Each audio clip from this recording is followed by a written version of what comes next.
ओशो की सुनाई हुई एक कहानी अपने शब्दों में सुनाने की कोशिश करता हूँ। अच्छी लगे तो ताले बजाइएगा कमेंट में आके। मृत्यु लोक से एक देवता ने अपने दूत को भेजा पृथ्वी पर कि एक औरत है मरी हुई है, उसकी आत्मा को लेके आओ। तो दूत आए पृथ्वी पे, लेकिन चिंता में पड़ गया। क्यों? क्योंकि उस औरत की 3 छोटी छोटी बच्चियाँ मरी हुई माँ से लिपटे हुए बैठी थी और बुरी तरह से रो रही थी। दूत को बेचारे को तरस आ गया कि इनकी माँ के अलावा तो इनका कोई भी नहीं है। इनको दुख हुआ, उनको खुली हाथ वापस लौटना पड़ा। वो उन्होंने सोचा कि चलो इनको नहीं ले जाऊंगा। तो देवता से मिले। देवता ने बोला कि कहाँ है वो आत्मा? तो उन्होंने बोला कि मैं उन्हें सिर्फ इसलिए नहीं लाया क्योंकि उनके ऊपर 3 बच्चियाँ डिपेंडेंट थी, तो मैंने रहने दिया। देवता ने उसको डांटा कि हे मूर्ख, तुझे ज़्यादा समझदार हो गया। तू हमें सिखाएगा कि किसका मृत्यु का वक्त आया नहीं आया। अब तूने जो गलती करी इस बात को तू भुगतेगा। उन्होंने देवता को तुरंत बोला और देवता ने उनको कहा कि अब अपनी सज़ा भुगतो। कि ठीक है महाराज, मैंने पाप किया है, मुझे मेरी सज़ा दीजिए। सज़ा क्या होगी? उन्होंने बोला कि तेरी सज़ा ये है कि जब तक तू पृथ्वी पर जब तक रहेगा, जब तक तू अपनी मूर्खता पे 3 बार हंस नहीं लेता। और वो उन्होंने पृथ्वी पर भेज दिया। अब दूत पृथ्वी पर आए तो एक जूते बनाने वाला व्यक्ति अपने बच्चों के साथ में खड़ा था, ठंड के कपड़े लेने जा रहा था। रास्ते में दूत खड़ा था। उस व्यक्ति ने दूत को देखा जो कि ठंड में खड़ा है, काँप रहा है। जूते बनाने वाले ने सोचा कि यार क्यों ना इसकी मदद की जाए। अब बिना कपड़ों के आदमी वही दूत था। तो व्यक्ति ने दूत से कहा कि मैं अपने बच्चों के लिए ठंड के कपड़े लेने आया था, लेकिन तुम गरीब ज़रूरतमंद मालूम होते हो, चलो मैं तुम्हें कपड़े दिला देता हूँ। अब मेरे पास तुम्हारे लिए काम भी है। वो उन्होंने उसको कपड़े दिलाए और उन्हें काम पे लेके गए। साथ में ये चीज़ बोल दिया कि मेरी बीवी मुझ पर चिल्लाएगी कि मैं किसको उठा ले आया, सारा पैसा उस पर खर्च कर दिया, तो तुम माइंड मत करना। तो ऑब्वियस बीवी बोलती है। तो दूत उनको घर लेके चले गए।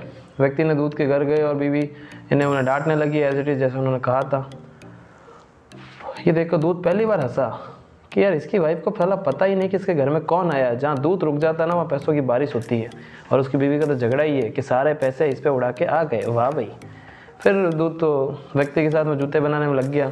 अब दूत कोई मामूली आदमी तो है नहीं। दूत के हाथ से बना हुआ जूता आप सोच सकते हो कितना ज़ोरदार होगा। उन्होंने जूते बनाने शुरू किए। जूते अपने आप में बेहद अनोखे निकले और उन जूतों की डिमांड बढ़ने लगी। जूते बिकने लगे, डिमांड बढ़ने लगी। ऐसे करते करते वो व्यक्ति जो जूते का कारोबार करता था वो हो गया अमीर। अब इतना अमीर हो गया, नाम फेम पैसा सब मिल गया। तो वहाँ के एक दिन राजा का आदमी आया। बोले कि मैंने सुना तुम सबसे अच्छे जूते बनाते हो। साहब हाँ, तो ठीक है, ये लो चमड़ा, इस चमड़े से राजा के तुमको जूते बनाने हैं। और ध्यान रखो जूते ही बनाने, चप्पल मत बना देना, क्योंकि चप्पल हमारे यहाँ राजा को तभी पहनाया जाता है जब उसकी मृत्यु हो जाती है। तो चप्पल पहना के शमशान घाट लेके जाते हैं, इसलिए चमड़े के जूते बनाने। व्यक्ति ने दूत को समझा दिया कि भाई ये चमड़ा भी बहुत महंगा था, क्योंकि राजा ने भेजा है तो एक अलग तरीके का चमड़ा है। व्यक्ति ने उसकी बात सुनी भी, दूत ने उसकी बात सुनी भी, फिर भी चप्पल बना दी। अब चप्पल बना दी, जैसे उस व्यक्ति को पता चला उसने बहुत डांटा कि तूने ये क्या कर दिया, राजा हमको सज़ा देगा, शायद मरवा भी दे। पर और उससे बहुत गुस्सा हुआ, तुझे चप्पल नहीं बनाने चाहिए। इतनी देर में उनको खबर आई, वो व्यक्ति वापस आया जिसने जूते बनाने का ऑर्डर दिया था। बोले कि राजा की मृत्यु हो गई है, जूते नहीं चप्पल ही बनाना। और उसने व्यक्ति ने उसको दूत को बोला कि सॉरी यार, मैं बेवजह ही गुस्सा हो गया, तुमने जो किया सही किया। दूत इस बात पर फिर हंसा कि यार भविष्य किसी को पता नहीं है आगे क्या होने वाला है, और हम बेवजह उम्मीदें करते हैं जो कि बिल्कुल व्यर्थ है। इस तरह दूत को 2 बार अपने काम पे हंसी आई। एक दिन अचानक वो 3 लड़कियां एक बूढ़ी औरत के साथ, वो 3 लड़कियां शुरू कहानी की शुरुआत में सुनाया था, जो बच्चियां रो रही थी, वो 3 लड़कियां बूढ़ी माँ के साथ में उस दूत के यहाँ आई। दूत तो पहचान गया, हालांकि ज्ञानी आदमी होता है, तो जिन पर उसने दया करके छोड़ दिया था। महिला ने उससे कहा कि ये मेरी 3 बच्चियाँ, इनके लिए बढ़िया सैंडल बनाना, एकदम खूबसूरत सैंडल बनाना। तो दूत ने उन 3 लड़कियों को जवान, खूबसूरत, स्वस्थ भी। दूत ने कहा, बूढ़ी महिला से पूछा कि उसने बताया कि 3 बच्चियाँ उसके पड़ोस में रहती थी एक्चुअल में, और उसने उसको पाला है। माँ तो उसकी मर गई थी, तो उसने सोचा क्यों ना ये उसको पाल ले। उन्होंने उसको अच्छा पाला और उसको आज उनकी राजा के 3 बेटियों से शादी थी।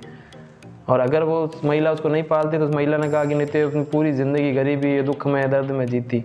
महिला के जाने के बाद आज ये अच्छे से पली, मेरी सारी संपत्ति की ये 3 मालिक, ऐसा उस महिला ने कहा। अब ये सब सुनकर दूत तीसरी बार फिर हंसा और खुद से कहा कि भूल साला मेरी थी, मैं इतना आगे का भविष्य देख ही नहीं पाया और मैंने खामखा सोच लिया। हंस के जो देख पाते हैं उससे भविष्य का कोई अंदाज़ा नहीं लगा पाता। तो दूत इसलिए हंसा, जो भविष्य में होने वाला है इसी के साथ में दूत को भी दंड पूरा हो जाता है, क्योंकि वो तीसरी बार हंस गया। तो दोस्तों कहानी से सीख हमको ये मिली कि जब हमारे जीवन में दुख, समस्या, फेलियर आता है, हम उदास हो जाता है, हम सोचते हैं कि अब तो मेरी ज़िंदगी झंड हो गई, अभी तो कुछ होना ही नहीं है। पर दोस्तों वही वक्त है कि आपकी ज़िंदगी बदलेगी। आज भी कोई स्थिति आपकी सदैव नहीं रहती।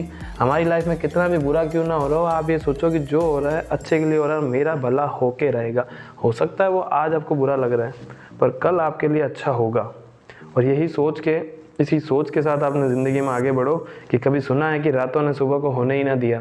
ऐसा कभी नहीं होता दोस्तों। हमारी ज़िंदगी भी बदलेगी, जो होता है अच्छे के लिए होता है।